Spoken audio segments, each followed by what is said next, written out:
지워야죠. 그냥 거기 내 자리가. 깨끗하게 쓸게. 그래. 선물 줘야지. 자, 시험도 끝났고 이제 지금부터는 수업들은 단순히 그냥 우리 방과후 수업의 의미만 있다고 보지 말고 그 응모 대비를 위해서도 필요하고요. 그 다음에 학교 시험에도 도움이 될 수도 있고 선생님이 수업을 진행합니다. 알고 있겠지만 네. 그렇다고 해서 뭐 시험 문제를 찍어주거나 지문을 보여주면 절대 안 돼요. 하여튼 원칙은 똑같다는 걸 계속 알려주는 거예요. 여기 언어와 매체 선택한 사람 있나요? 하나, 둘, 두 명에게 언어와 매체 선택했다고요? 몰라. 뭔지 알아? 생각하고 네, 생각하고 계시고요. 두 명은 끝나고 저한테 오세요. 알겠습니다. 생각됐다. 그리고 또 뭐 책을 받은 사람들은 그 외부에 좀 많이 홍보 좀 해주세요. 네, 지금 책이 아주 잘 나가고 있어요. 특히 생각을 완성하는 기술은 그 꾸준히 의외로 많이 나가서 출판사가 지금 당황하고 있습니다. 네. 그리고 이번에 문법책을 출간했는데 이 문법은 어려운 문법이 아니에요. 어려운 문법책은 딴 출판사가 많이 냈거든요. 대입 논술이고 관련 대입 기본 문법에 대해서도 페이지 한 400페이지짜리도 출간하고 했어요. 한 2년 전에. 근데 그것도 계속 잘 팔립니다. 근데 요거는 아주 기본적인 거 빨리 훑어서 문법이 이런 거구나 그 의문문부터 중국어까지 한 번에 딱 확인할 수 있게. 그래서 방학 때 이거 가지고 한번 특강을 할까 생각 중인데요. 그 책입니다. 그래서 이거는 두 명에게는 선물을 줄게요. 저도요. 너는 인형 뽑기로 선물 준다고 했잖아요. 알겠습니다. 뭐 하나만 하세요. 자, 오늘 문학을 한동안 안 하긴 했지만 비문학을 오랜만에 하는 거라 문학하면은 다 끊어질 것 같아서 비문학을 먼저 오늘 공부하고요. 그리고 문학은 다음 주에 이제 시부터 다시 우리 교재 가지고 공부하는 걸로 하겠습니다. 자, 우선 교재 13쪽에 보면 유기념 지문이 나와 있어요. 이게 인문 그 다운 받으셨죠? 저 패드를 안 써. 네, 패드 안 쓴다고요? 자, 인문 지문 중에서 요즘에 어머, 빨리 와. 너 언제 왔어? 너 어디 희수 너 어디 갔다 왔어? 아까 서브웨이. 그 희수가 이 희수예요? 네. 저기 희수군요. 서브웨이요. 희수는 선생님이 끝나고 오세요. 합법하고 얽매 중에 뭐 선택했어요? 네, 그냥 끝나고 와서 아이스크림만 받아가세요. 알겠죠? 왜? 슬퍼요?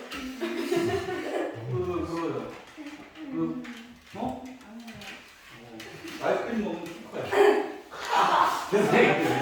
아니야. 왜? 선생님 아내는 그렇지? 고등학교 1학년 때까지 1번 키순서로.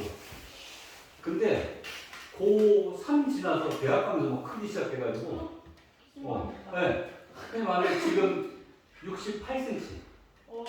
크지. 그래서 선생님 딸도 한 68에서 70 사이가 돼요. 몽환이 뭐. 힘내. 내가 이길게. 그러니까 아직 키만 그러지 마세요. 그래서 너 뭐 뛰어왔어? 아니고 너 자료 있니? 패드에 있어? 그 열리세? 기문아. 줄까? 우리 사람이 있구나. 줄게. 그건 아까부터 했었으면. 너 다쳤어. 넌 뭐하니? 아니 자료가 없었잖아요. 왜 그러세요? 기다려 가다가. 결국은 내가 10개를 복사해왔는데 거의 다 썼어. 여기 인원이 하나, 둘, 셋, 넷, 다섯, 여섯, 일곱, 여덟, 아홉, 11명인데 이게 뭐예요? 한 명씩 들어오고요. 그리고 이 수업을 27명이 신청했단 말이에요. 절반도 안 그리고 돼요. 여러분들 돈은 이미 거쳤을걸요? 나이스. 근데 안 온단 말이에요. 정말 웃기죠? 다 부자들이야. 산만하게 하지 말고 앉아있어. 자, 그래서 자, 이 인문 지문이 철학 지문만 나오는 게 아니라 요즘 추세가 논리학 지문 많이 나오잖아요. 근데 이 지문은 우리가 흔히 얘기하는 논리학, 학 지문 플러스 생명공학, 그러니까 생명과학 플러스 철학, 이 세 가지가 섞여 있는 지문이에요. 그러니까 이런 게 바로 요즘 트렌드입니다. 요즘 추세예요. 뭐 선생님 수업 시간에 얘기했듯이 예전에는 사회, 그다음에 뭐 문화, 예술 이렇게 나눠졌는데 요즘은 문화, 사회, 문화 이렇게 묶여버리잖아요. 그게 요즘 추세입니다. 그리고 철학이라고 해서 철학만 나오는 게 아니라 뭐야 예술, 철학 이렇게 묶이잖아요.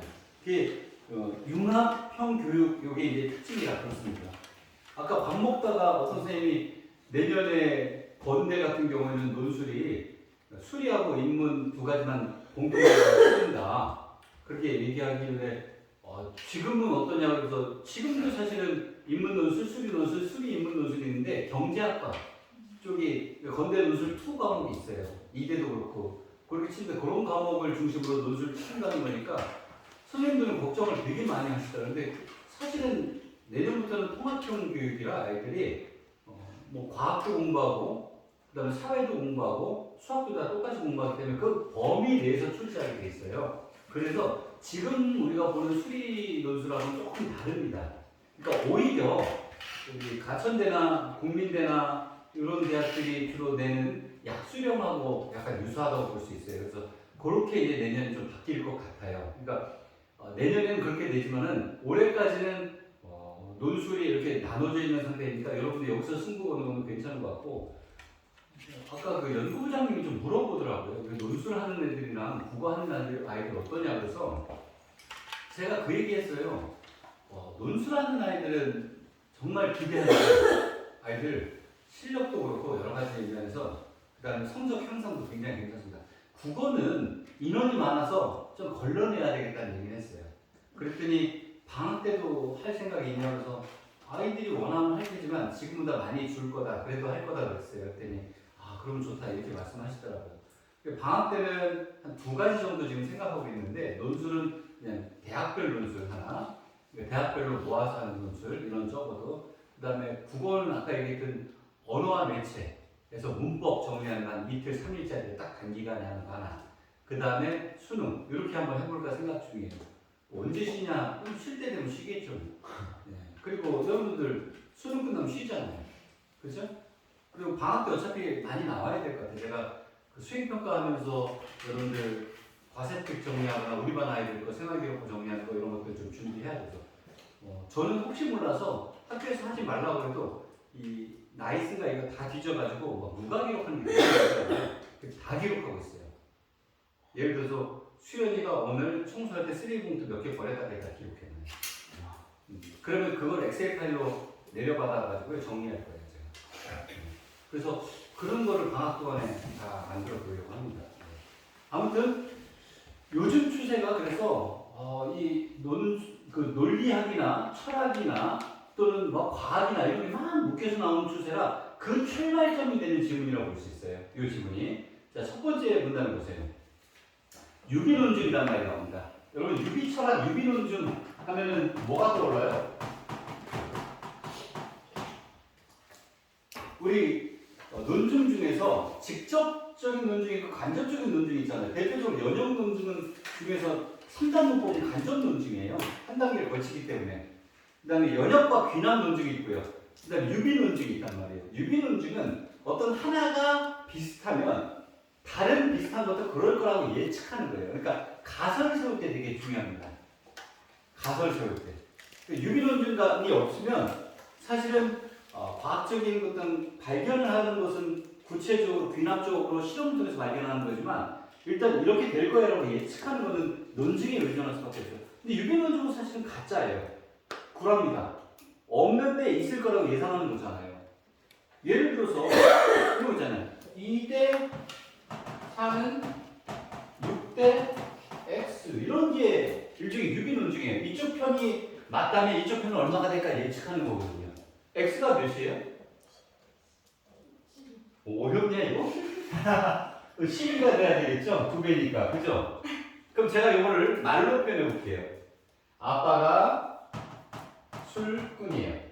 엄마가 술 잘 마셔요. 오빠가 술을 되게 잘 마셔요. 그러면 여동생은 알코올 중독입니다. 맞아요? 와우. 아니죠? 그러니까 이게 불하잖아요. 이건 있을 수 없는 거야. 근데 우리가 그렇다라고 약속을 했기 때문에 이게 성립되는 거죠. 그래서 이 유비논증은 여러 가지 측면에서 의미가 있는 논증 중에 하나입니다. 자, 첫 번째 문단을 보니까 두 대상이 몇 가지 점에서 유사하다는 사실이 확인된 상태에서 어떤 대상이 추가적 특성을 갖고 있음을 알려줬을 때 다른 대상도 추가적 특성을 가지고 있다라고 추측하는 거죠. 그걸 논증에서는 추론이라고 했어요. 추론하는 것, 이게 바로 유비논증입니다. 첫 번째 문장이에요. 7문장. 정의 내렸죠. 정의가 길죠. 여러분 문장이 한 3줄 정도만 넘어가면 굉장히 길게 느끼면서 부담을 느끼는 사람이 많아요. 요즘 문장은 5줄 이상 넘어가는 경우도 있어요.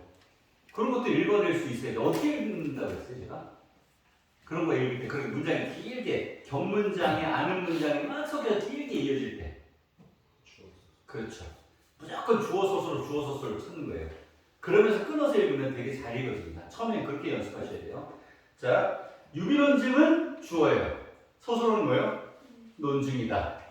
그럼 그 가운데 뭐가 있어요? 뭐뭐 하면이 있죠? 이게 뭐예요? 다른 것이 비슷하다면 그리고 비슷한 상태에서 하나가 이런 특성이 나오면 이것도 그냥 비슷하니까 이런 특성이 있을 거라고 예측하는 거다. 이렇게 되겠습니다. 다음 두 번째 문장. 유비논증은 이미 알고 있는 전제에서 새로운 정보를 결론으로 도출하게 된다는 점에서 유익하기 때문에 일상생활과 과학에서 흔히 쓰입니다. 이거는 첫 번째 문장에 대한 부연 설명이에요. 네. 유비논증이 일상생활과 과학에서 흔히 쓰이죠. 이제 약간 범위를 좁혔죠. 그 다음에 세 번째 문장은 이제 더 좁힙니다. 문장은 특히 이렇게 돼 있어요. 이게 특이점이 오는 문장이에요. 보세요. 의학적인 목적에서 포유를 대상으로 행해지는 동물 실험이 유효하다라는 주장과 그에 대한 비판은 유비논증을 잘 이해하게 해줍니다. 그래서 동물 실험의 유효성을 주장하는 것과 그 동물 실험의 유효성을 주장하는 것에 대한 비판 이 두 가지를 가지고 지금 설명을 하고 있습니다. 자, 이게 첫 번째 문단이에요. 그럼 여기서 탑픽은 뭡니까? 키워드는 유비논증이고요. 사실은 얘는 두괄식이 아니라 일종의 미괄식처럼 읽어줘야 돼요. 뭐냐면 동물 실험을 찬성하는 것과 그거에 대한 비판을 유비논증 가지고 설명할 수 있다는 거예요. 이해됐죠? 이번에 제가 놀란 게 오늘 아침부터 제가 수업 시간에 수행평가 얘기했잖아요.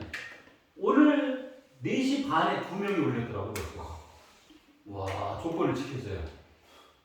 그러니까 중간고사 못 본 사람이겠지? 아니면 어때요? 잘 본 사람이든지. 점수 지키려고. 무섭던데요? 우리 여러분들은 우리 희수대만 안 알려줬고 나중에 알려줄 거야. 아빠 여기 수업한 것만 알려줬거든. 내일쯤에 이제 알려주겠지? 여러분들은 다 수행평가 제출해서 다 이름들 알고 있으니까 제출할 사람들 좋은 점수 받기를 바랍니다. 저에 대한 다짐이에요.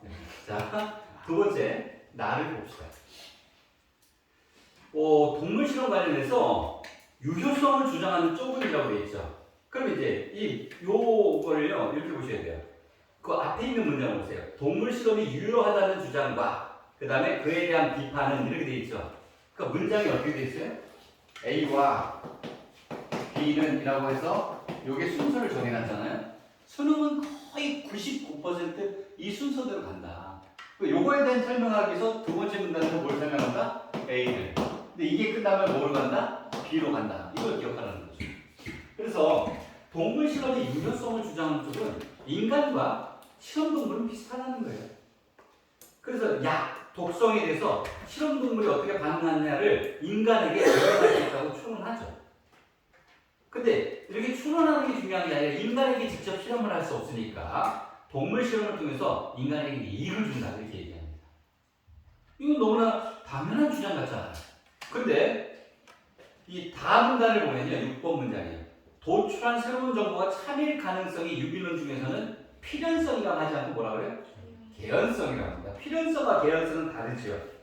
필연성은 반드시 일어나는 일이고요. 개연성은 있을 법한 거니까 그렇게 있지 않을 수도 있다는 거예요. 이건 개연성이라고 얘기했어요. 그러니까 개연성은 완벽하지 않기 때문에 개연성의 확률을 높여줘야 되는 거예요. 그래서 7번 문장 보면 개연성을 높이기 위해서 비교 대상 간의 유사성이 커야 하는데 이 유사성은 단순히 생리 비슷하다 이런 유사성이 아니고 새로운 정보와 관련이 있는 유사성이어야 돼요. 예를 들어 어떤 약물을 혈액에 투여를 했는데 코가 비슷하게 생겼어요. 이건 아무 상관이 없잖아요. 그러니까 혈액에서의 반응이 얘도 비슷할 거야. 이렇게 가야 유기론 중에서 성립이 되겠죠? 그 얘기입니다. 그래서 예를 들고 있어요. 동물 실험의 유효성을 주장하는 쪽은 뭐라고 하나요? 동물 실험 주로 뭐로 하죠? 처음엔 쥐, 그리고요 원숭이. 원숭이는 영장류라는 측면에서 하는 거죠. 개도 많이 하죠.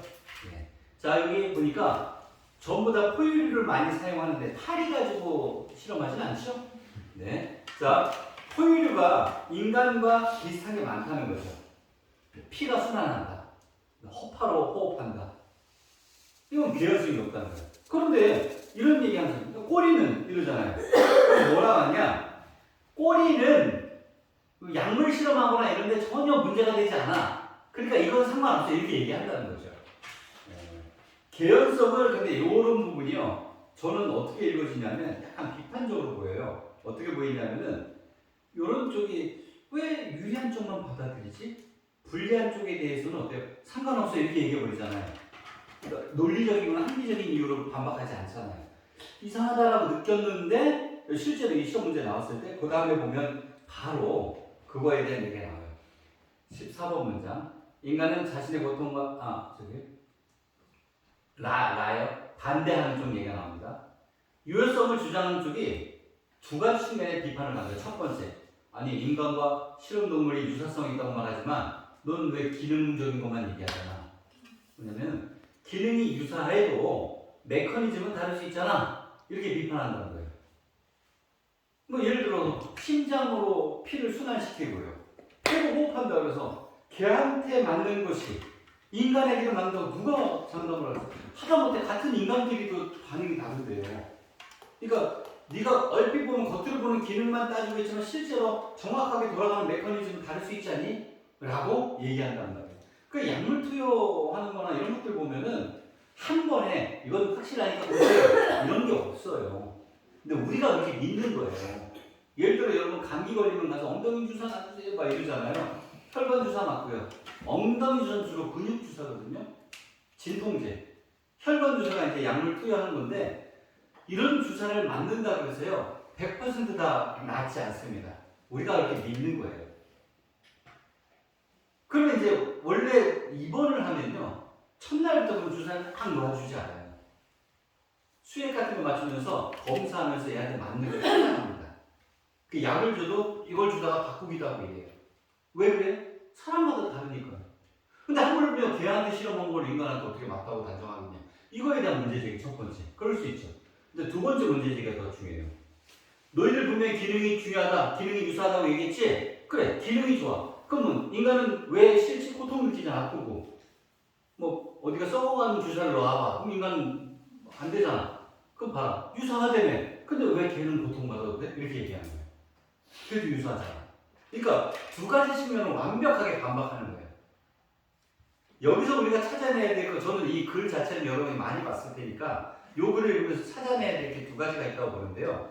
첫 번째는 글을 분석할 때 A라는 내용 다음에 B라는 내용이 순서대로 올 때 이 순서가 어떻게 설명되는가도 필요하고요. 더 중요한 건 뭐냐면 다른 사람이 이야기하는 것에 대한 반박의 기법입니다. 무슨 얘기냐면 어떤 사람이 어떤 문제에 대해서 나는 이렇게 생각해 라고 주장하잖아요. 그럼 대부분의 사람들이 뭐라고 하냐면 근데 내 생각은 다르거든 그렇게 가요. 그러면 이게 싸움이 나요. 그건 네 생각이잖아 뭐 이러면서요. 내가 뭐 이러면서 싸우게 되는 거죠. 근데 어떤 사람이 난 A에 대해서 이렇게 생각해 라고 했을 때 아 그렇게 생각할 수도 있지. 근데 넌 그걸 중요하게 생각하는 건데, 근데 그게 중요하면 이건 왜 중요하냐 이렇게 얘기하면 할 말이 없는 거죠. 그게 반박이겠거든요. 그러니까 논증을 하거나 비판을 할 때 어떤 문제에 대해서 비판을 할 때 상대방과 다른 얘기를 하기보다는 그 사람이 얘기한 항목을 뒤집어서 비판하는 거. 이거 되게 중요한 기법이에요. 토론할 때도 그렇고요. 저는 이것도 배웠으면 좋겠어요. 자, 뭐라고 얘기했냐면 유사성이 있다? 근데 사실은 완전히 똑같진 않지. 좋아. 네 말대로 유사성이 있다고 보자. 그러면 그렇게 유사성이 있는데 인간이 그렇게 고통스러운데 얘는 고통스러워도 돼? 이게 물어보는 거죠. 그럼 그 사람은 그러겠죠. 야, 걔는 사람하고 다르잖아. 왜 달라? 너 비슷하다며. 이렇게 하잖아. 그러면 어때요? 패러독스가 돼버리잖아요, 지가. 그렇게 만들어가는 거. 이 지금 글이 그렇잖아요. 그래서 마지막 문단을 보면 요컨대, 요약하건대, 자, 첫 번째 비판은 유비 논증 자체가 기능이 유사하지 않은 거야. 그러니까 논증에서 가장 중요한 건 뭐라고 했어요, 여기? 개연성이라고 아까 얘기했잖아요. 개연성을 높이는 것이 필요한데 개연성이 낮잖아요. 그 하나를 무너뜨리죠. 두 번째, 좋아. 개연성이 높아? 그렇다고 치자. 하지만 넌 윤리적으로 문제가 있어. 사람들은 되게 당황하는 거예요. 윤리 이런 거 들어보면 되게 쫄리잖아요. 그러니까 논리나 합리 이러면은 뭐 그러는데 윤리, 도덕적으로 이런 사람들 움츠러들거든요. 이렇게 비판하잖아요. 되게 좋은 글이에요. 저는 이 글을 읽고 문제를 푸는 것도 중요하지만 여러분들 일상생활 해나갈 때나 글을 쓸 때 다른 사람이 이야기하는 것에 대한 비판 있죠.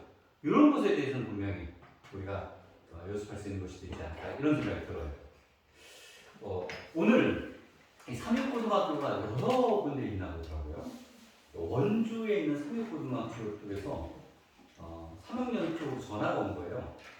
근데 계속 들어보니까 나하고 좀 관계된 얘기 같아서 들어보니까 지난번에 입시 설명했던 분 있잖아요. 그분 소문이 나가지고 섭외를 하고 싶은 거예요.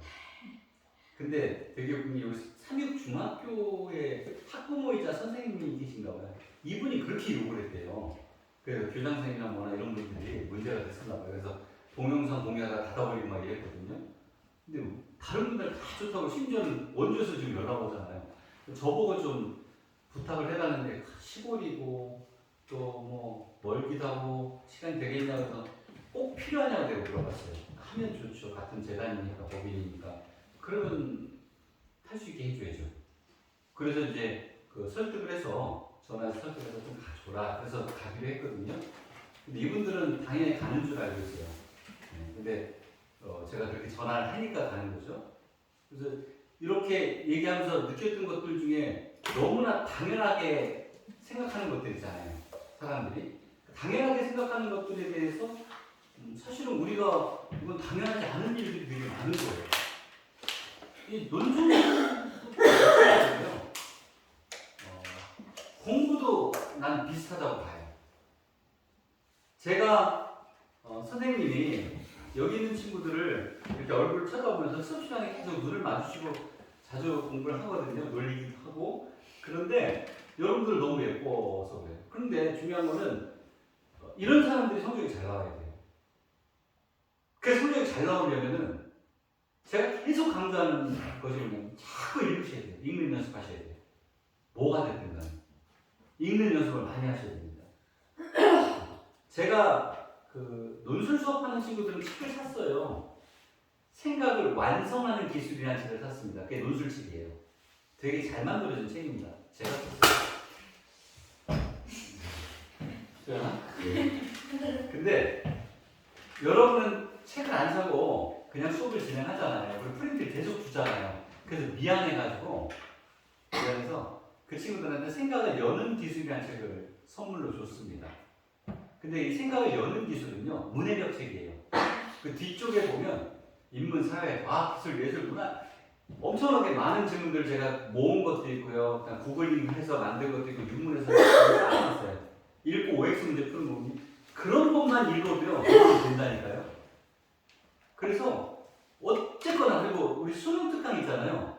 전체 질문을요 문제는 안 풀어도 자꾸 읽으세요. 독서도 읽으셔야 돼요. 읽다가 이해 안 되면 같이 얘기하고 하면 되잖아요. 그러니까 그러면 성적이 올라가고요. 괜찮습니다. 여기 원래 잘하는 사람도 있지만 애매한 사람들, 애매하게 걸친 사람들.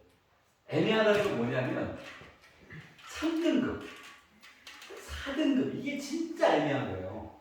근데요, 제가 처음에 얘기했잖아요. 3등급, 4등급 금방 2등급 만들 수 있어요. 근데 하라는 대로 안 한다니까요. 자, 일단 시험 볼 때 난 이번 시험 망할 거야 라는 각오로요. 끝까지 다 풀어버려야 돼요. 그러면 어떻게 해야 돼요? 빨리 풀어야죠. 근데 빨리 못 풀잖아요. 그럼 어떻게 해요? 대충 풀어야죠. 대충 풀려면 어떻게 해야 돼요? 하나씩 지우는 게 아니라 아예 대충 이게 다 돼요. 넘어가면 다 풀 수가 있어요. 근데 그렇게 보면 시간이 남는다? 그럼 그 다음에 뭐 하는 거예요? 지문을 다시 읽어보는 시간. 그럼 희한하게 여러분 시험 끝나고 나서 문제 푸는 게 아니라요. 제일 공부 못하는 애들이 뭐 하냐면 시험 끝나고 나서 해설지보다 이게 답이었네. 나 공부 못하는 사람들. 공부 잘하는 사람은 시험 끝나고 나서 채점한 다음에 틀린 문제 있잖아요. 그 지문 다시 보세요. 지금 이거 읽다 뭐야? 내가 왜 이걸 골랐지? 멍청 이런다니까. 그런 문제가 많이 나와요. 시험 때 있잖아요. 그렇게 지문을 한 번씩 더 읽을 수 있는, 예를 들어서 잘 안 풀렸다거나 풀리긴 했는데 자신이 없었던 질문을 한 번만 더 했잖아요. 그럼 오답률이 확 줄어요. 그렇게 만드는 게 목표입니다. 그럼 읽어야 돼, 자꾸. 읽는 연습을 하시라고. 이해됐나요?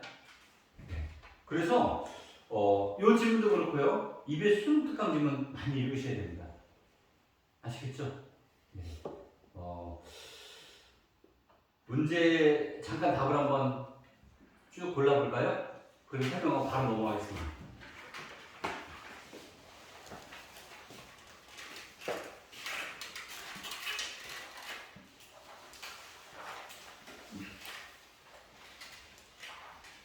선생님 조는 거 아니죠?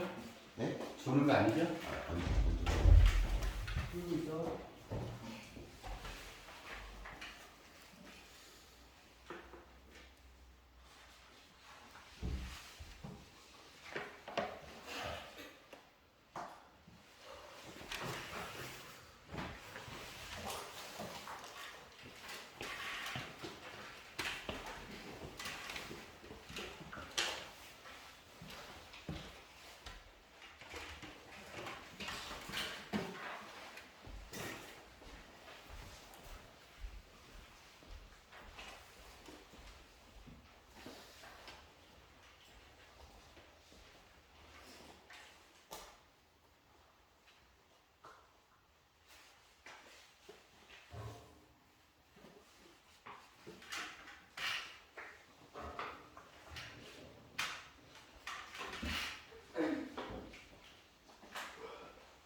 네.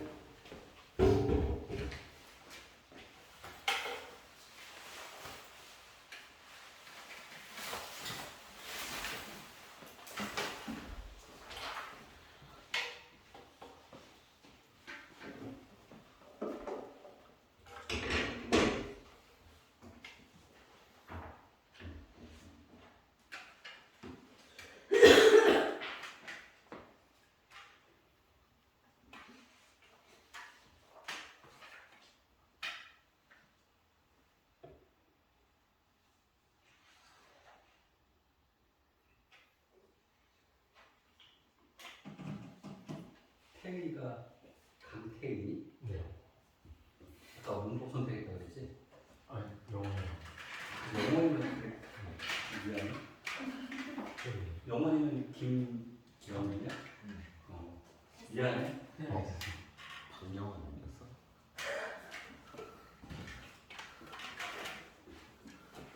행복하세요.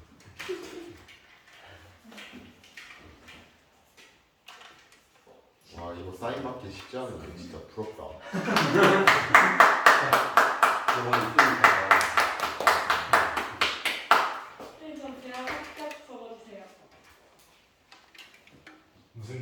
아, 잊지 마. 동서인데. 혜리님 김태리인가요? 네.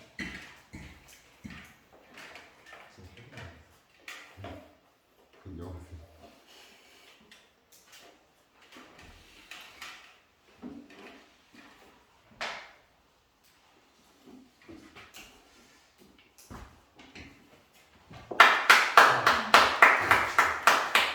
축하드립니다. 합격 중입니다.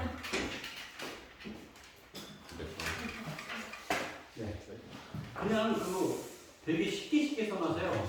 쉬는 시간대나 화장실에서 똥 넣을 때. 야, 영원아, 훌륭하다. 40분 걸려서 한번 써야 돼. 한 완벽하겠는데요? 번에 그냥 다 읽었어요. 완벽하겠는데요? 네, 그럴 때 읽고 문제도 되게 간단하다는 게 있어서 개념 정리하기 좋은 책입니다. 네. 자, 문제 한번 보겠습니다. 15번 문제 보세요. 15번 문제 보면 가, 마에 대한 이해로 적절하지 않은 것이라고 되어 있잖아요. 자, 가부터 마까지 끊어져 있습니다. 이런 지문 읽을 때, 이런 문제 풀 때 여러분들 대부분 1번 가는 하고 읽고 가를 다시 보죠. 확신이 없으니까요. 근데 이거를 이렇게 생각하세요. 이 글의 흐름과 주제를 가지고요. 그냥 이 가나다라 1번을 다 지우고 나면요. 이 문장으로 쭉 연결되거든요. 이 글을 그러니까 5문장짜리 한 달락으로 요약한 글이라고 생각해보세요. 이 문장은. 제가 한번 읽어볼게요. 되게 느낌이 달라져요. 가는 뭐다 하면 가를 보게 되잖아요. 그렇게 하지 않고 이렇게 읽어봐요. 이 글은 유비논증의 개념과 유연성을 소개하고 동물 실험의 유효성에 대한 유비논증이 활용되는 것에 대해 연구했죠. 그리고 동물 실험에 내려오는 유비논증이 높은 개연성을 위한 특별한 조건도 얘기했고 그다음에 사실은 이게 잘못됐다라고 비판하는 것도 얘기가 됐어요. 결국 동물 실험의 유효성 주장이 갖는 현실적인 문제들을 유비논증 차원을 넘어서 살펴보고 있어요. 어때요? 좀 이상하죠? 여러분이 만약에 논술 채점을 해요. 이 글을 전체를 5문장으로 요약하라고 그랬어요. 그 여러분들 야 이거는 통일성에 어긋나고 내용을 잘못 요약했으니까 뺐으면 좋겠어 하는 문장 보이나요? 그게 답이잖아요. 이걸 왜 왔다 갔다 하면서 푸냐는 거예요. 이해됐어요? 네. 두 번째 문제 보세요. 윗글을 바탕으로 추론한 내용으로 가장 적절한 것 되어 있죠. 추론 문제죠. 자, 추론 문제로 가장 적절한 것 되어 있습니다. 1번 유비논증의 개연성은 이미 알고 있는 정보와 관련이 없는 새로운 대상이 추가될 때 높아진다. 개연성이라는 거는 있을 수 있는 거니까 이미 알고 있는 대상과 비슷한 거에 대해서 개연성이 있어야 되죠. 그러니까 이거는 완전 지금 잘못된 내용이죠. 그러면 이것도 역시 이런 거예요. 이게 습관적으로 이런 문제가 딱 읽고 나서 바로 본문에 가서 막 찾으려고 하는 이런 마음이 있다니까요. 특히 잘하는 친구들, 내신 잘 보는 친구들의 특징이 이래요. 그럼 수능은 절대 제 시간에 못 봅니다. 아니 내신 잘 보는 사람들 둘이 잠깐 미안해. 내가 너네들 절대로 무시해서 그런 거야. 재영이한테만 당하시. 무시해서 그런 거야. 나 이번에 좀 못 알아듣죠. 문희에게 문제인 거야. 자, 그래서 이런 것도요. 자꾸 돌아가지 말고 있는 것 그대로 그냥 풀어보면 돼요. 자, 3번 볼까요? 인간이 꼬리가 있는 실험동물과 차이가 있다는 사실은 동물 실험의 유효성을 주장하는 논증의 개연성을 낮춘다라고 있잖아요. 이거는 동물 실험이 유효하다라고 하는 사람들은요, 인간의 꼬리가 있고 없고는 관계가 없다고 그랬죠? 그러니까 이런 것들이 애매하지만 글을 제대로 읽은 사람들이 하면 확인할 수 있는 거. 5번. 근데 여기서 보세요. 5번에 동물 실험에 윤리적 문제가 있다는 주장에는 인간과 동물의 고통을 공평한 기준으로 대해야 한다는 생각이 전제되어 이렇게 돼 있잖아요. 자, 이 글의 핵심이 사실은 이것도 하나 우리가 배울 점인데요. 글을 읽을 때 이렇게 A에 대해서 설명하고 B에 대해서 설명했는데 글의 분량이 거의 비슷하단 말이에요. 그죠? 이렇게 분량이 거의 비슷할 때는 우리가 어떻게 보는 게 좋냐면은 앞쪽보다는 뒤쪽에 글쓴이의 마음이가 있다 이렇게 보는 거예요. 우리 이번에 모의고사 문제에서 2학년 얘기할 때 그러잖아요. 분량이 조금이라도 많이 넘치는 것을 좋아하고요. 그러니까 위치를 뒤로 미루는 걸 좋아한다고 보셔야 돼요. 같은 걸 비교할 때는요. 그러면 글쓴이는 사실은 유비논증을 객관적으로 유효성 있다 아니면 비판한다 이걸 보여주는 것처럼 보이죠. 근데 이 사람은 이미 어느 쪽에 기울어 있다? 비판 쪽에 기울어 있는 거예요. 그러니까 이런 글을 이거 수능이잖아요. 이런 글을 만들고 나면요. 문제를 만들거나 비판할 때 항상 자기가 머릿속에 있는 생각해놓은 주제를 가지고 비판할 수 있어요. 그러니까 이 5번이 답이 되는 이유가 그래서 그래요. 그러니까 글을 잘 읽고 글의 핵심을 정확하게 파악하면 이씨 뭐지? 이거 어디 있지? 이게 찾는 게 아니라 이 문제는 사실은 핵심적인 게 비판 쪽에 있으니까 당연히 그쪽에서 답을 만들어야지. 이렇게 하고 보면 되게 빨리 풀리죠. 속도와의 전쟁에서 이길 수 있다는 얘기예요. 자, 다음은 요 17번의 답은 3번이고요. 18번 보세요. 이거 있잖아요. 어마어마하게 아이들이 많이 틀립니다. 왜냐하면 이게 A, B, C를요 잘못 적용한 사례예요. A가 실험 동물이고요, B는 유사성이고요, C는 반응 결과예요. 자, 그러면은 실험 동물에 대해서 실험을 할 때 이 유비논증 가지고 동물 실험을 하는 것은 누구와의 유사성을 보는 거죠? 인간과의 유사성을 보는 거죠. 자, 보기에 한번 보세요. 어떤 개가 이런 버릇이 있대요. 나는 산책하다가 그 개하고 비슷하게 생긴 다른 개를 만났답니다. 자, 그러면 여기서 실험동물에 해당하는 건 뭐죠? 어떤 개? 실험했잖아요. 자, 그럼 유사성은 뭐죠? 비슷하게 생긴. 그 다음에 여러분들은 다른 개를 만났다라고 보는데 그 앞에 보면 반응 결과잖아요. 여러분들 이 반응 결과를 뭐로 봐야 되겠어요? 다른 개도 이럴 거야 라고 추측하는 거잖아요. 이런 반응 결과. 그게 뭐예요? 사납고 물 거야 이렇게 생각해야 되죠. 그 답이 2번이 돼요.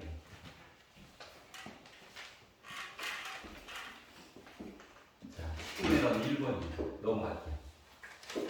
자, 다음은 17학년도 육모에 나왔던 질문입니다. 이 질문은 제가 수업 시간에 몇 번 얘기했던 질문입니다. 잘 보셔야 돼요. 얘는 가나다라로 나눠져 있지만 실제로는 가나다라로 나눠져 있지 않은 글이고요. 제가 이렇게 나눈 겁니다. 그리고 요즘에 만약에 수능 질문을 만들면 다하고 나를 붙일 거예요. 그럼 얘가 어디까지가 가고 어디까지가 나갈까? 이게 주제통합으로 보이거든요. 를 고민하셔야 돼요. 예를 들어서 하나는 아름다운 소리와 관련된 얘기고요. 듣기 좋은 소리와 관련된 얘기고요. 그 다음 거는요, 아름다운 음악과 관련된 얘기입니다. 두 가지가 묶여 있어요. 자, 그런데 여러분들 어디에서 그게 보이나요? 나눠지는 게. 두 가지로 우리 첫 번째 문제만 쭉 한번 훑어보세요.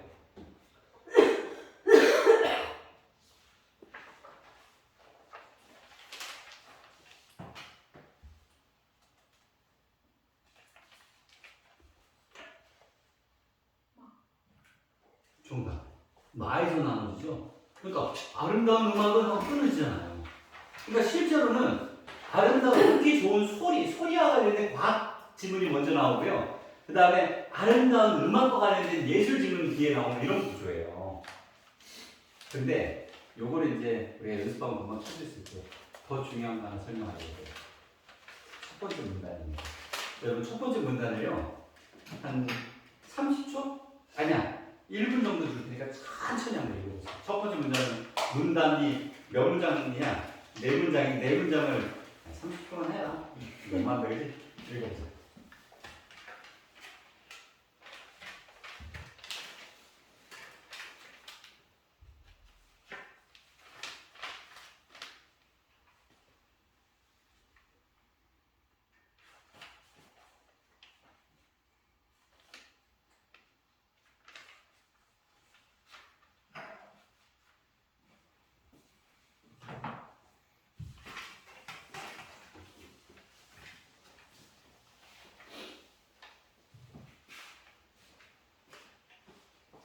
수능에서 지문이 어떻게 만들어진가 제가 설명드리려고 해요.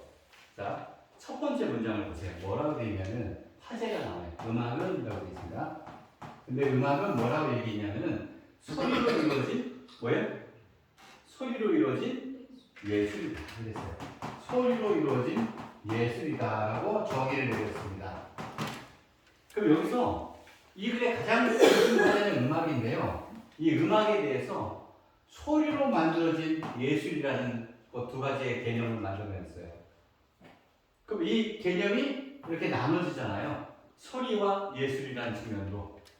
그러니까 한 문장 안에 소리로 만드는 예술이다라고 읽었을 때 보통 사람들은 이걸 잘 안 읽어요. 이 문장은 첫 번째 문장은 쓱 넘어간다니까. 어떻게 넘어가냐면 소리 예술이 이러고 넘어가요. 근데 비문학 독해를 하는 사람들은요, 음악, 소리, 예술 요 세 가지 단어가 어떤 관계지? 라고 생각하면서 읽으셔야 돼요.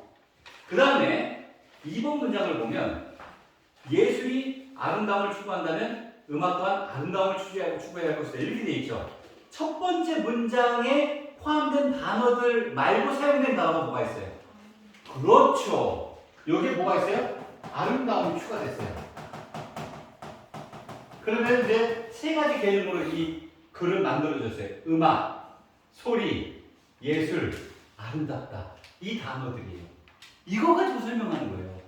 그런데 더 중요한 거, 세 번째하고 네 번째 문장을 보면 똑같거나 비슷한 문장 구조가 반복돼요. 볼래요? 그렇다면 아름다운 음악 작품은 듣기 좋은 소리만 되죠? 그죠? 그 다음에 음악적 아름다움은 어떻게 돼 있죠? 비슷하잖아요. 무슨 얘기냐면 아름다운 음악 작품은 듣기 좋은 소리로만 만들어지. 듣기 좋은 소리로만 되니 이렇게 질문 던졌죠? 그 다음에 또 하나, 음악적 아름다움 자체는 어떻게 구현되니? 이랬죠. 그럼 이게 뭐냐면 이 전체 글을 내가 앞으로 이렇게 진행할 거라는 것을 분석적으로 보여준 거니까요.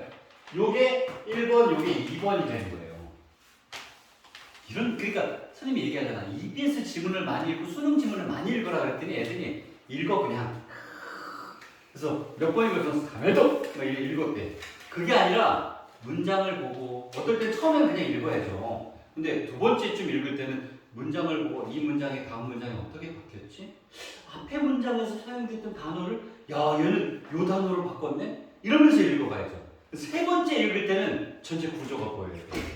그러면 어떤 일이 발생하냐면 육모나 국모나 수능 때 선생님 저 이상하게 처음 보는 질문인데 읽었던 것 같은 느낌이 드는 거예요. 이렇게 얘기가 돼요. 왜냐하면 비슷한 문장 구조나 비슷한 글 구조가 나와요. 그게 만점이에요. 이번에 5월에 모의고사에 만점자 많이 나왔더라고요. 만점자 많이 나왔어요. 근데 제가 항상 얘기하는 게 국어 시험은요, 아무리 쉬워도 만점이 이렇게 많이 안 나옵니다. 왜냐하면 시간 관계상 그래요. 실수가 많이 생기기 때문에 만점 나오면 대단한 거예요. 근데 중요한 거는 요게 6모까지만 이어지면 되거든요. 근데 6모 때 확 주저앉는 경우가 생겨요. 왜 그러냐면 첫 번째는 6모 때 주저앉는 사람들 첫 번째는 잘 나오다가 이제 잘 나오고 있으니까 뭔가 좀 더 하고 싶은 거야. 어떻게 하냐면 하지 말아야 될 것들을 건드리기 시작해. 그게 뭐죠? 문제 풀면서 막 아닌 거 걸러내고 막 이러면서 난 완벽하게 풀어 이러면 이제 시간이 부족해지잖아요. 그래서 안 나오는 거예요. 지금은 그렇게 안 풀 거예요. 아이고 시간 부족하면 빨리 대충 이걸 거야 하고 찍었는데 이상하게 잘 맞잖아요. 이번에 나한테 와서 얘기하는 친구들 중에서 잘 나온 친구들 대부분 뭐라면 선생님 저 이번 운이 좋았어요 이래요. 왜? 찍은 게 많이 맞았어요 그래요. 근데 그 눈 감고 찍으니 아니야 그냥 대충 찍으니 그게 찍은 게 아니라니까요. 글을 잘 읽으면 이렇게 찍어지는 거예요.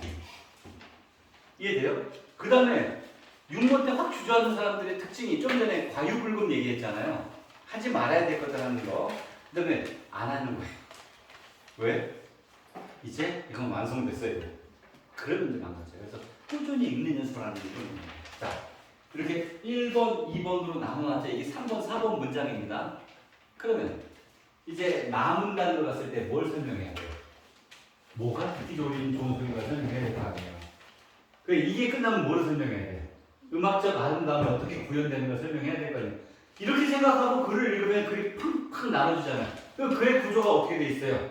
첫 번째 정의에서 중요한 요소 나왔죠? 소리, 예술, 아름다움. 그리고 소리의 아름다움과 아름다운 예술로서의 음악. 이 두 가지를 또 다시 분류해놨죠? 그 단어가 이렇게 돼 있잖아요. 소리, 예술, 아름다움인데 우선 요거 한번 얘기해 볼게. 그리고 끝 다음에 나 이렇게 한번 얘기할래. 이렇게 가는 거잖아요. 그게 뭐예요? 3번 문장, 4번 문장이잖아. 이러고 나는 어때? 그 다음 글은 자연스럽게 3번, 그 다음에 이게 끝나면 4번으로 간다는 얘기예요. 여기까지 이해되니? 자, 그러면은 3번과 관련된 얘기가 나, 다, 그 다음에 라까지 있습니다. 한번 쭉 보세요.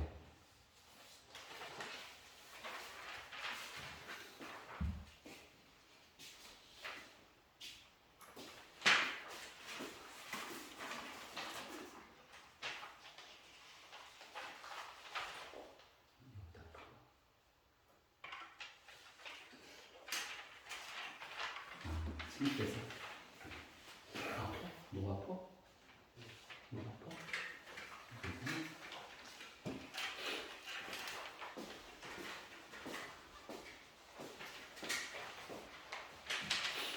선생님 혹시 그 일반에서 이거 하나만 가져가는 어떤 거? 그 스테이지 전하는 거 이거 프린트? 아니 책상에 색상? 아, 돌려서? 네. 제가 준대.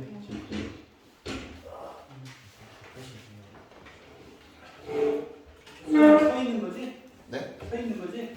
수영이가 키가 작아. 그러니까.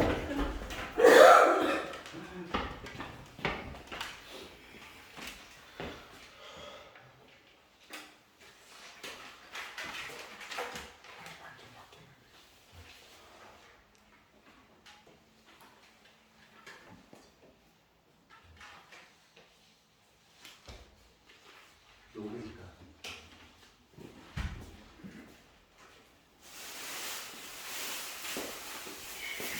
저는 이따가 집에 가져가.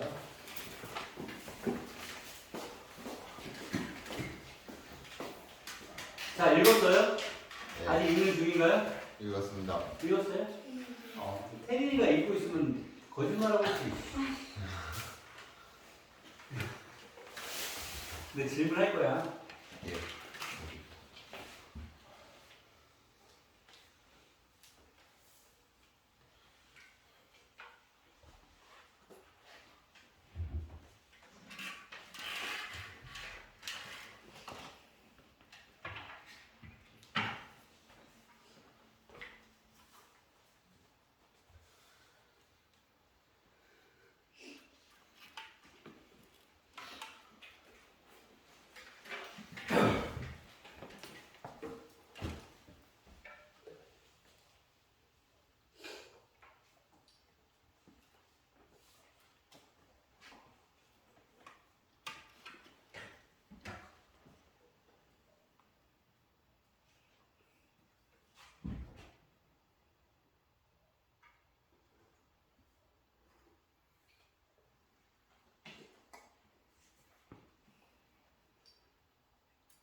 라까지만 읽으면 돼요.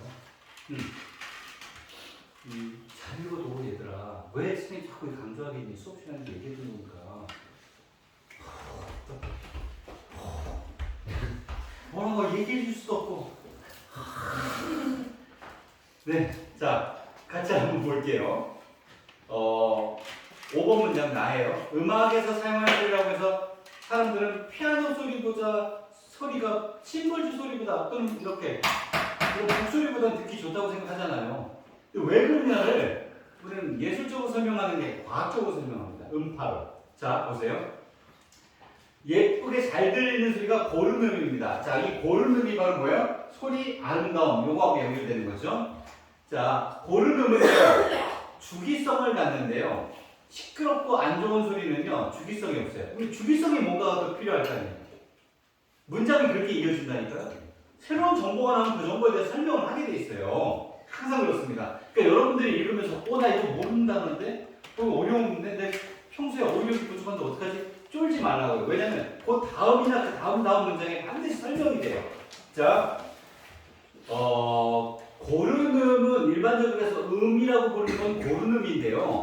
고르름은 주기성을 갖는다. 그러니까 주기성이 지금 주기성을 갖는다는 얘기가 두 번이나 나왔잖아요. 근데 아직 설명이 안 됐잖아요. 그 뒤에 보세요. 뭐라고 되어 있습니까? 고르름은 주기성을 가지니까 동일한 파형이 주기적으로 반복된다. 주기성이 뭐예요? 동일한 파형이 주기적으로 반복된다는 뜻이잖아요. 이렇게 설명이 된다는 거예요. 근데 또 동일한 파형이 주기적으로 반복된다는 것도 어렵지 않니? 그러면 그 다음에 또 설명을 한다니까. 봐봐. 사인파가 그러니까 그 위에네. 네.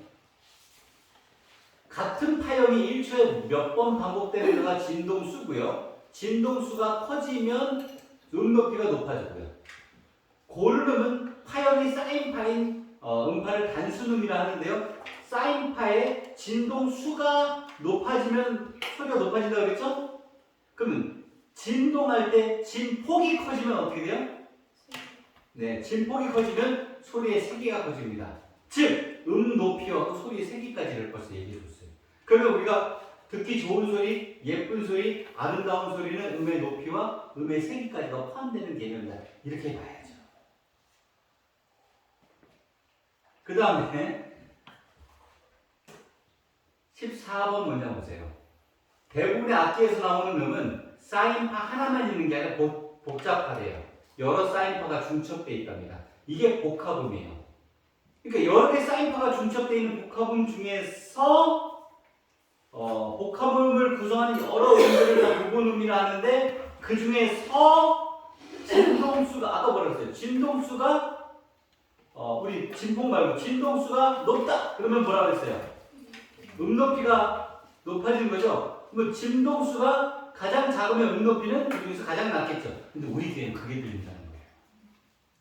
그래서 뭐라 그랬어요? 귀는 복합음 속의 부분음들 중에서 기본음의 진동수를 복합음의 진동수를 인정하는데 기본음이 진동수가 가장 작다는 겁니다. 그런데 이미 읽어서 여러분 알겠지만 아래 그림을 보세요.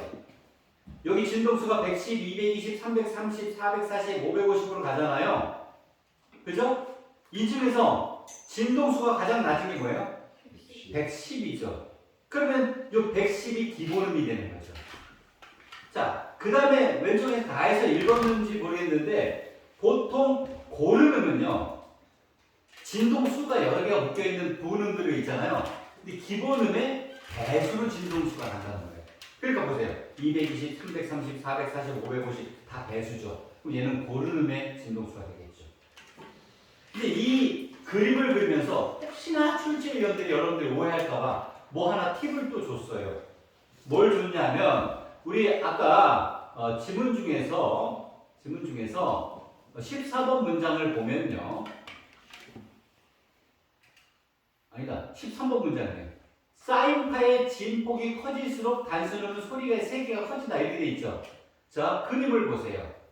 단순음 중에서 기본음이 110짜리가 기본음이 돼야 되죠. 근데 얘가 소리의 세기가 제일 크죠. 그럼 얘는 진폭이 제일 크다. 이렇게 가야 되죠. 만약에 전 잘 모르지만은 파형이 이렇게 된다면 요게 기본음이라면 나머지 것들은 진동수는 많을 거예요. 근데 진폭은 작겠죠. 이런 것들이 주기적으로 반복되는 이런 모습을 보일 수 있겠죠. 이 아주 단순한 그림이 하나에 이 모든 것들을 포함하고 있어요. 이게 수능 문제입니다. 수능 지문이에요. 자, 이제 A 부분 라로 넘어갈게요. 두 음이 동시에 울리거나 연이어 울릴 때 이건 무슨 뜻이냐면요. 사실은 요 라가요. 브릿지예요. 이 다까지 하고요. 마부터 시작하는 게 브릿지입니다. 연결해 주는 거. 왜냐면은 지금 아름다운 듣기 좋은 소리에 대한 얘기를 과학적으로 설명했잖아요. 그 다음에 듣기 좋은 아름다운 음악으로 가야 될 거 아니에요. 그 사이에 연결을 보여주는 거예요. 보세요. 음의 어울림. 이 음의 어울림. 즉 혓파도는 이렇게 돼 있죠. 모른다는 한번 나왔죠. 혓파도 나왔잖아요. 근데 혓파도가 뭐예요? 음에 어울린다. 이게 설명해 준다고요. 음정에 따라 달라진다. 이렇게 돼 있죠. 또 모르는 단어 나왔어요. 여러분 알 듯 모를 듯 하는 거 있잖아요. 음정. 그거 뭐라 하세요? 음정은 그 음의 음고 간의 간격을 말하며 이렇게 돼 있습니다. 그럼 음고 하면 뭐죠? 높이잖아요. 높이는 뭐로 결정되죠? 진동수를 결정됩니다. 같은 게 계속 반복되는 거예요. 근데 수능 지문 있잖아요. 선생님이 뭐라 그랬냐면 동어 반복을 피하는 겁니다.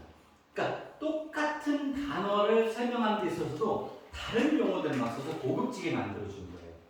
그러니까 여러분들이 요 A 부분을 읽을 때 음정에 따라 달라지고 음정이가 뭐 음의 간격, 음거의 간격을 음고 뭐 이렇게 읽는 사람이 있는다면 잠깐 음정에 따라 달라지는데 음고 간의 간격이 다르다면 음고면은 뭐야? 진동수 아까 얘기한 그 개념을 다시 가져온 거네. 그래서 진동수 높은 진동수 뭐 이거 낮은 진동수 값을 나눈 거네. 기본음으로 들린다고 그랬잖아요. 그러니까 기본음의 진동수가 뭐 A가 있고 B가 있다면 높은 거 나누는 거. 요거를 가지고 우리가 뭐라고 해요?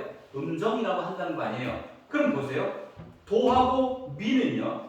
분명히 소리가 다르잖아요. 음으로 높이가 높은 것도 있고 낮은 것도 있잖아요. 자, 그러면 얘 사이에는 음정이 있을 거 아니에요. 그럼 얘를 장삼도라고 부르고요. 음정을 뭐라고 해요? 4분의 5라고 부른다는 거예요. 여기 나는 5 나는 4는 몇? 그죠? 어려워요? 1.25. 네. 숫자는 그렇게 표현돼요. 자, 그 다음에요. 도와 솔은요.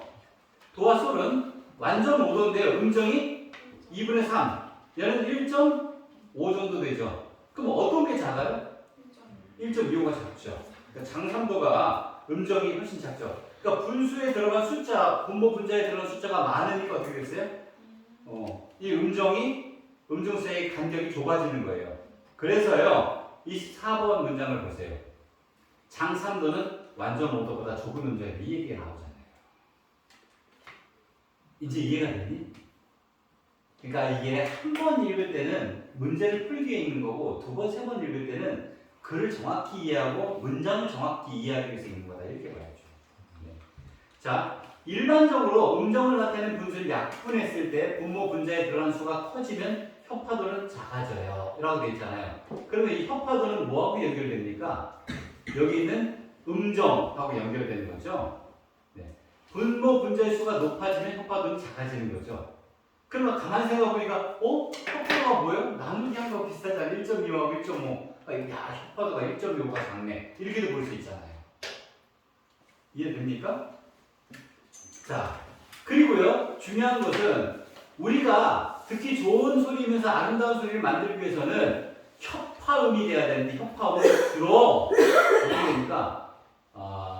분자, 분모, 약분된 것이 1, 2, 3, 4, 5, 6까지만 포함된 걸 협화음이라는 거예요. 여기까지가 뭐예요? 음악에 대한 아름다운 소리 하고 아름다운 음악으로 가는 브릿지까지가 뭐예요? 그럼 이제 그 다음부터는 뭐예요? 진짜 음악의 아름다움으로 가야겠죠. 그럼 읽어볼 수 있죠.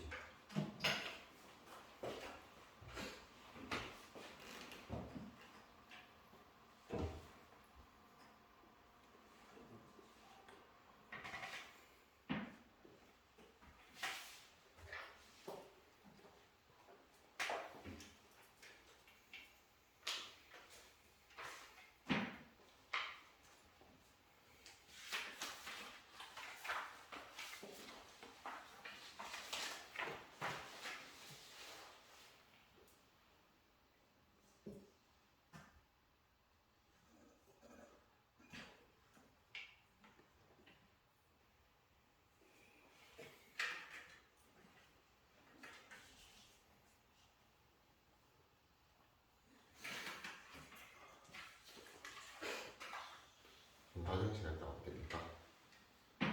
에이. 참을 수 있잖아요. 괜찮았어.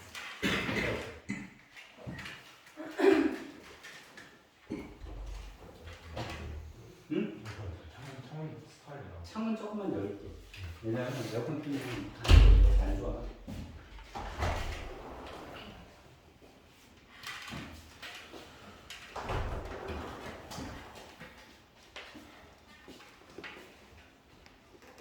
공부를 열심히 했는데 땀이 나서.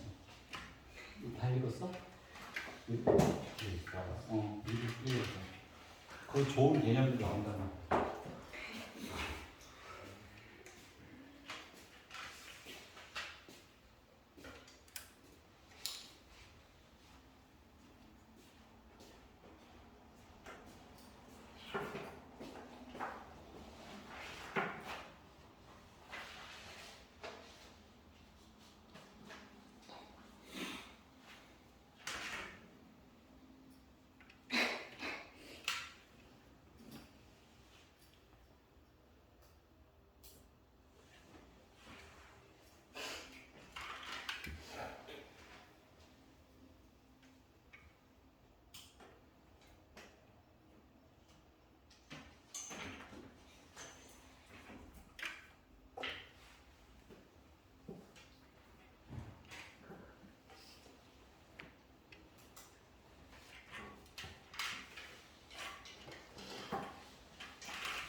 재영이 내가 질문할 거야.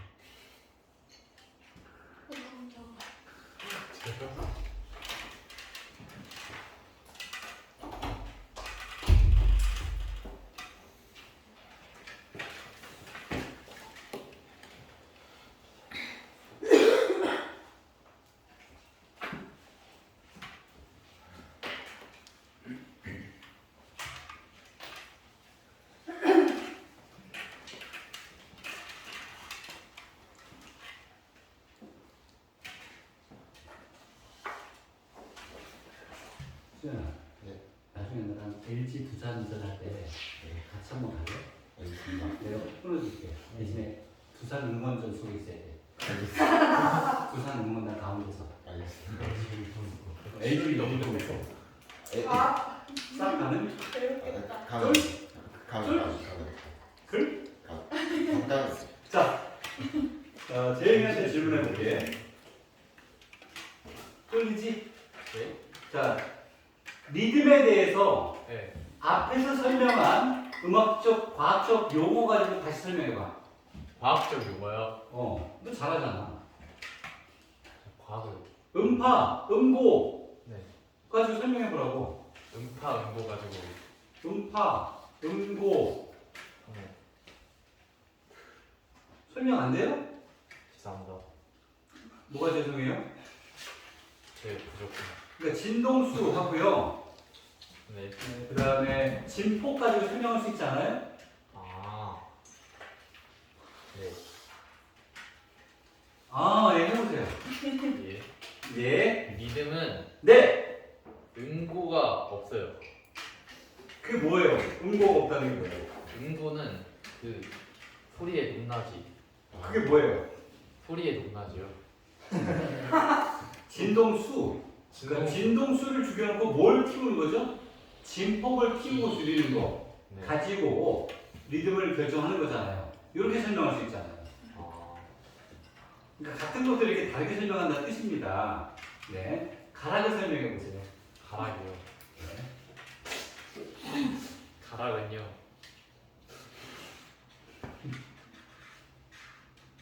아. 음고가 다르게 반복된다고 되어 있잖아요. 그럼 그것도 설명할 수 있겠죠? 네. 자, 서양 음악에 3요소 뭐 있죠? 서양 음악의 3요소요. 네, 서양 음악 하면 그런 게. 베토벤. 나도 혹시 아는 사람 없어요? 모자르트? 네? 팔도 강산? 팔도? 음악의 3요소 하면은 첼로, 바이올린. 아, 높낮이 네. 그런 거 아니에요? 맞아요. 그러니까 리듬 화성 뭐 그다음에 리듬 화성 하고 가라.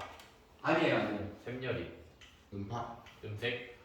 음파는요 수영할 때 하는 거고요. 파음하면 죽어요. 네, 음파예요. 선생님 좀 헷갈리는데 파성, 리듬 뭐 하나 더 있는데 서양 음악이 없는 우리께 있다는 거예요. 그게 바로 뭐냐? 가락이다 이런 얘기예요. 와. 그게 되게 다르죠. 서양 음악은 가락을 안 쓰거든요. 네.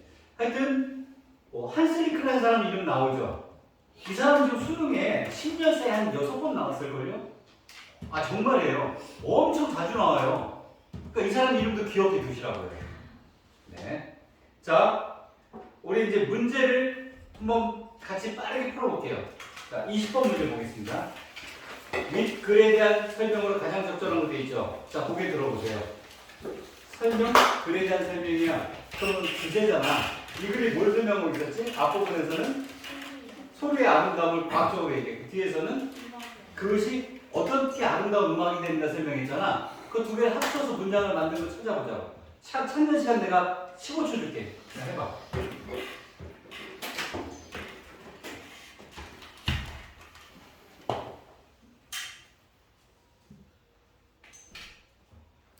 그만.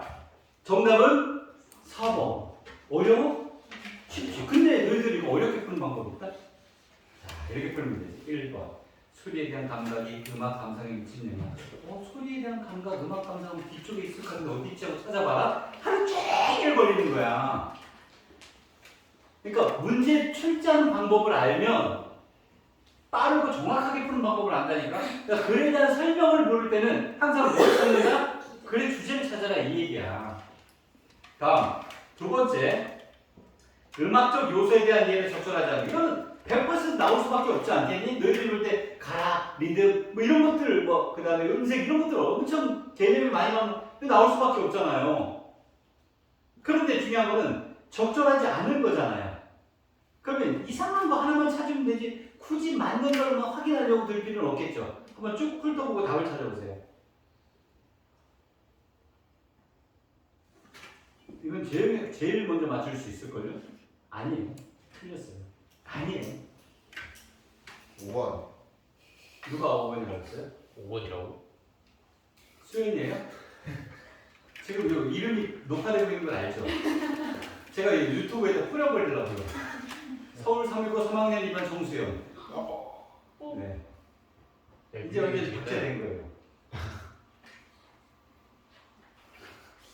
제일 훌륭한 사람 누구야? 내가 장담해. 쟤는 진짜. 친하게 지내. 쟤 돈 진짜 많이 벌었다. 내가 장담한다. 똑바로 봐라. 제 10년, 20년쯤 뒤에는 제 S클래스 타고 다니래요. 운전기사 말이죠. 본인 소유로. 근데 그 이유가 있어요. 내가 항상 얘기하는 공부하는 자세하고 사람 대하는 자세하고 일 처리하는 자세 중에서 전 두 가지가 뒤에 있는 두 가지가 더 중요하다고 보거든. 얘는 공부 빼놓고 다 갖췄어요. 그래서 학교에서는 약간 본인 스스로가 위축감을 느낄 수 있는데 쟤는 사회 나가면 쟤처럼 잘하는 군대 가서도 잘하고 다 잘하니까 봐봐. 말이 씨가 되는 거야. 넌 성공할 거야. 알겠지? 감사합니다. 그냥 대학도 잘 갈 거야. 감사합니다. 왜냐면 내가 보내줄 거거든. 감사합니다. 생활교육 같이 만들 거고. 감사합니다. 밤새워서 만들면 돼. 쫄지 마. 알겠습니다. 공부 좀 해. 알겠습니다. 근데 막 공부하기 싫은데 하는 건 애매하긴 해. 하려고 그래. 해야죠. 왜? 정답은 1번이야. 왜 재영이가 잘할 거라고 그래? 좀 전에 읽었잖아 지금. 리듬이 뭐가 없다고 그랬어? 그럼 음높이가 없다고 그래놓고서 뭘 아하 유행어요? 미는 유행어요? 지금부터 밀어보겠습니다. 자 다음 22번 보세요. 이거 정답률이 70% 80%가 넘잖아요. 쉬운 거예요? 어려운 거예요? 아니에요. 여기서 나온 정답률이 있잖아요. 평균 정답률이기 때문에 항상 얘기하잖아요. 1등급, 2등급, 3등급쯤 된 학생들에게는 쉬운데요. 나머지 학생들은 어렵다니까요. 그러니까 이걸 정답률이 한 80%쯤 돼야지 쉽다고 보는 거예요. 이걸 너무 쉽다고만 보지 마세요. 중요한 것은 한슬리크의 입장이잖아요. 한슬리크는 뭐라고 얘기했냐면 감정 같은 것들 드러내지 마라 이렇게 얘기했죠. 그럼 보세요. 1번부터 5번까지 감정과 관련된 단어만 쫙 골라보세요. 그럼 안 들어가면 하나 나올 거예요. 이것도 푸는데 내가 10초 드릴게요. 시작.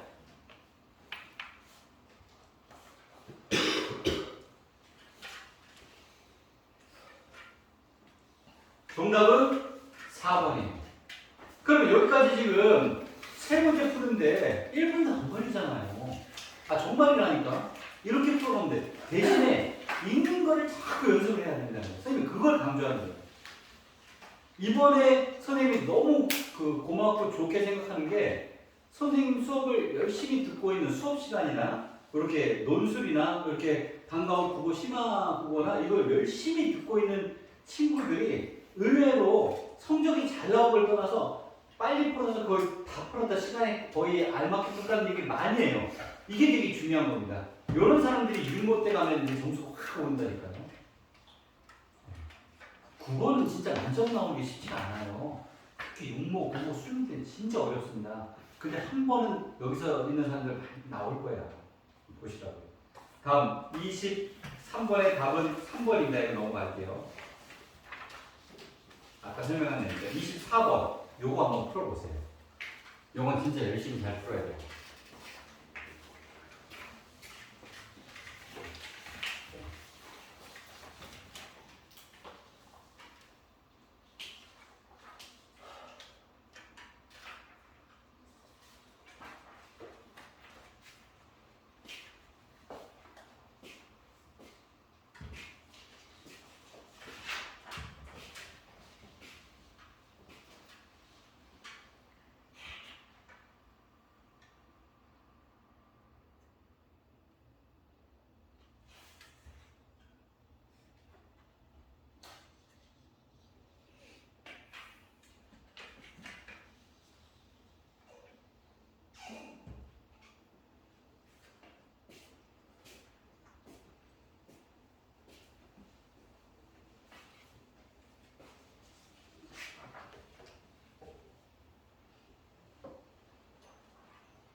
풀었나요? 아니. 네, 맞았어요. 자, 우리 음하고요. 밑에 진동수라고 돼 있어요. 이거 있잖아요. 진동수라고 읽지 말고 다르게 읽는 법이 있는데요. 뭐라고 읽으세요? 그렇지, 음 높이. 그러면 진동수가 커요. 그럼 음이 높아요, 낮아요? 높아요. 그러면 P음하고 Q음 중에서 어떤 음이 높아요? Q음이 높아요. 이렇게 읽는 거죠. 자, 그러면요. P하고 Q 사이의 음정을 보겠습니다. 자, P하고 Q 사이의 음정을 보려면 높은 음에서 낮은 음을 나누면 되죠. 그럼 어떻게 돼요? 440분의 550이 되겠죠. 예. 그러면 3도 하니까 장삼도 나오나요? 어디 나오죠? 본문에 나왔던 거잖아요. 넘어갈게요. 그럼 P와 Q 사이의 음정은 높은 거 낮은 거 따지니까 4분의 5 나왔잖아요. 좀 전에. 예. Q와 R은요? 3분의 3. 5분의 6이 되죠. 제가 뭐라고 했냐면 들어가는 숫자가 크면 떡파도는 좁다 이렇게 됐죠. 예. 그러면 얘는 지금 반대 설명이 됐잖아. 답이 이거예요. 이해됐어요? 맞춘 사람 문제. 이게 정답률 58% 어마어마하게 많이 틀린 거예요. 실제로. 자, 그러면요. 우리 이 4번 답지는 어때요? P와 S의 부분은 중에 진동수가 서로 같은 것이다. 이건 추론을 해야 되는데요. 어떤 거냐면은 P음이나 S음은 이게 기본음으로 들렸을 거 아니에요. 그럼 얘들의 배수가 있을 거 아닙니까? 부분음들 중에서. 그 P의 배수는 440이니까 880이 나올 거 아니에요. 그럼 비슷해지잖아요. 그 얘기예요. 자, 그래서 답은 2번입니다. 자, 25번은 문법이라 넘어갈 건데요. 이 보조 용어 관련된 건데요. 이 원래 그 동사나 형용사가 두 번 연속으로 쓰였을 때 둘 다 뜻을 가지고 있는 경우가 있어요. 예를 들어서 내가 이 물건을 사서 올게. 그러면은 사는 것도 본 뜻이 있고 오는 것도 본 뜻이 있는 거예요. 그래서 왜? 너한테 주고 싶어. 그러면 주는 거는 본 뜻이지만 싶다는 본 뜻이 아니에요. 그럼 이걸 어떻게 구분하냐면 빼보면 돼요. 내가 이 물건을 사다, 내가 이 물건을 사서 오다. 그러니까 내가 오다도 되고 내가 사다도 되잖아요. 근데 내가 주다는 되는데 내가 싶다는 이상하잖아요. 그럼 이 싶다는 뭐예요? 본래 뜻이 아니라 보조적인 뜻이 있는 희망이라는 거예요. 이렇게 계산하면 돼요. 그러니까 이렇게 읽어버리면 됩니다. 일을 다 해는 되죠. 일을 버리는 건 아니죠. 뜻이 이상하죠? 고민을 듣는 건 되죠. 고민을 주는 건 아니잖아요. 그러니까 이런 밑줄 친 것들이 뭔가 뜻을 더하고 있다는 거예요. 그럼 이걸 이렇게 읽으면 되게 좋아요. 뭐뭐 해서 뭐뭐 한다. 이렇게 읽어보세요. 그러니까 그 일을 다 해서 버리니? 그건 아니죠. 그리고 뭐 잘 쉬어서 두니? 그것도 아니잖아. 근데 이거 돈을 구해서 온다. 이건 되죠. 그러면 이게 둘 다 본영원이라는 뜻이에요. 이렇게 이해하면 됩니다. 이건 문법이라 넘어갑니다. 자, 하나 더 보면 좋을 것 같아요. 여기 있는 것 전체를 이제 여러분이 오늘 나눠준 건 여러분이 다 풀어보시는 거라고 답은 다 올라가 있습니다. 그치? 하고 여기까지 마치도록 하고요. 다음 시간에는 문학하고 심화국어 포인트 뒷부분에 못한 거나 심화국어 포인트 잠깐 저희가 오래전에 나눠줘가지고 1회분만 나눠줘서 이게 되게 많아요. 근데 조금만 나눠줬단 말이죠. 교통 데이터 이것도 안 했네요, 비구나. 이거 했는데 너 왜 시간 냈지? 앞전체 이것도 했죠? 안 했어요. 아, 전자적으로 앞전체 안 했어요? 하지 않았어? 나 내가 혼자 풀었는데? 아, 그래? 그래 안 했어? 네. 그러면 우리 여기 교통 데이터 그 빅데이터 그 데이터 우리 귀속되고 소유권 데이터 소유권 이동 이것도 안 했네요? 거의 안 했구나. 경북대전 이것도 물론 안 했겠네? 그러면 우리 소설은 어때? 소설 하나가 월분 요것만 했고 나머지는 안 했어요. 그런 거 같아요. 다음 시간에는 요거 빈칸 채우기 하고 심하고 두 번째 거로 넘어가야 되겠어요.